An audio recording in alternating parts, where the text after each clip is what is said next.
ढोला मारू की प्रसिद्ध प्रेम कहानी। राजस्थान की मिट्टी वीरों के शौर्य और बलिदान के लिए मशहूर है। यहाँ के योद्धाओं की गाथाएं आज भी बड़े गर्व से सुनाई जाती हैं। केवल वीरों की गाथाएं नहीं हैं, बल्कि उनकी कई की वसुंधरा पर कई प्रेम कहानियां भी हैं जो आज भी बहुत प्रचलित हैं।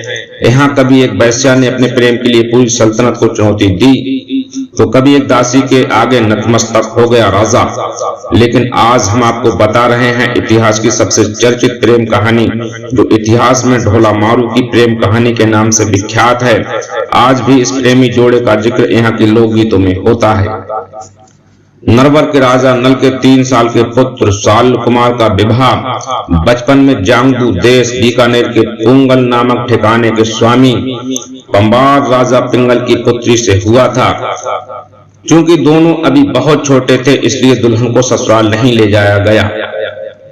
बड़े होने पर राजकुमार की एक और शादी कर दी गई। अब तक राजकुमार अपनी बचपन में हुई शादी के बारे में भूल गया था।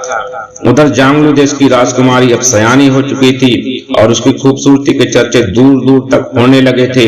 माँ बाप ने उसे ले जाने के लिए नरवर कई संदेश भेजे, लेकिन कोई भी संदेश राजकुमार तक नहीं पहुंच पाया।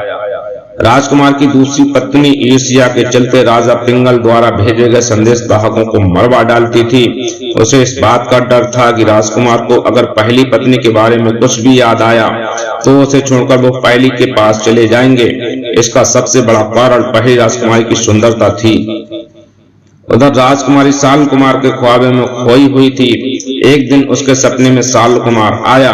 इसके बाद वो वियोग की अग्नि में जलने लगी। उसे न खाने में रुचि रही, न किसी दूसरे काम में। ऐसी हालत देख उसकी मां ने राजा पिंगल से फिर संदेश भेजने का आग्रह किया। इस बार राजा पिंगल ने एक चतुर ढोली को नरवर भेजा। जब ढोली नरवर के लिए रवाना हो रहा था, तब राजकुमारी ने उसे अपने पास बुलाकर मारू राग में दोहे बनाकर दिए और समझाया कि कैसे उसके प्रियतम के सम्मुख जाकर सुनाना है। ये सब इसलिए किया गया क्योंकि दूसरी राजकुमारी किसी भी संदेश कहा को राजा तक पहुंचने से पहले मरवा देती थी। ढोली गायक ने राजकुमारी को वचन दिया कि वो या तो राजकुमार को लेकर आएगा या फिर वहीं मर जाएगा। चतुर ढोली याचक बनकर किसी तरह नरवर में राजकुमार के महल तक पहुंचा। रात में उसने ऊंची आवाज में गाना शुरू किया। बारिश की रिमझिम फुहारों में ढोली ने मल्हार राग में गाना शुरू किया। मल्हार राग का मधुर संगीत राजकुमार के कानों में गूंजने लगा। बहुत झूमने लगा। तब ढोली ने साफ शब्दों में राजकुमारी का संदेश गाया। गीत में राजकुमारी का नाम सुनते ही साल कुमार चौंका और उसे अपनी पहली शादी याद आ गई।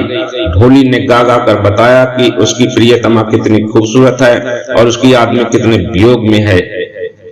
ढोली ने दोहों में राजकुमारी की खूबसूरती की व्याख्या कुछ ऐसे की। उसके चेहरे की चमक सूर्य के प्रकाश की तरह है।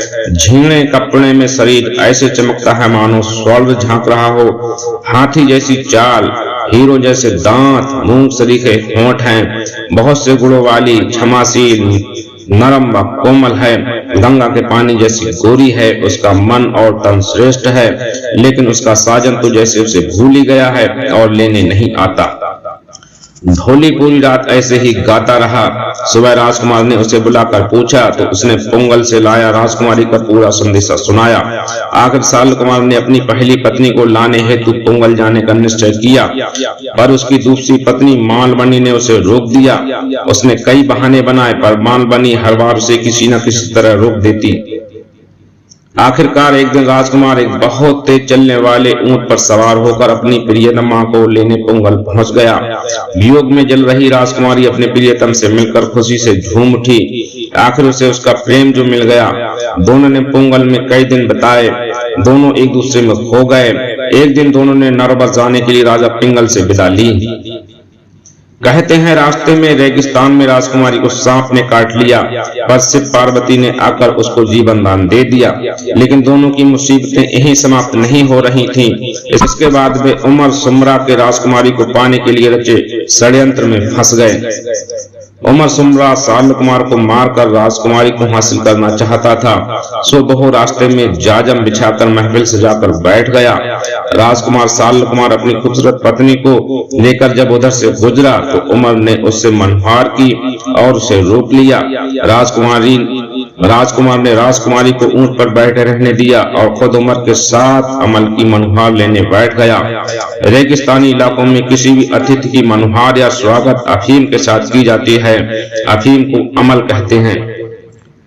इधर ढोली गा रहा था और राजकुमार व उमर अफीम की मनुहार ले रहे थे।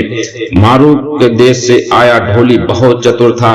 उसे उमर सुमरा के षड्यंत्र का ज्ञान आभास हो गया था। ढोली ने चुपके से इस षड्यंत्र के बारे में राजकुमारी को बता दिया। राजकुमारी भी रेगिस्तान की बेटी थी। उसने ऊंट के ऐड़ मारी। ऊंट भागने लगा। उसे रोकने के लिए राजकुमार दौड़ा। पास आते ही मारू बड़ी ने कहा, धोखा है, जल्दी ऊंट पर चढ़ो, ये तुम्हें मारना चाहते हैं। इसके बाद दोनों ने वहां से भागकर नरवर पहुंचकर ही दम लिया। यहाँ राजकुमारी का स्वागत सत्कार किया गया तो वो वहां की रानी बनकर राज करने लगी।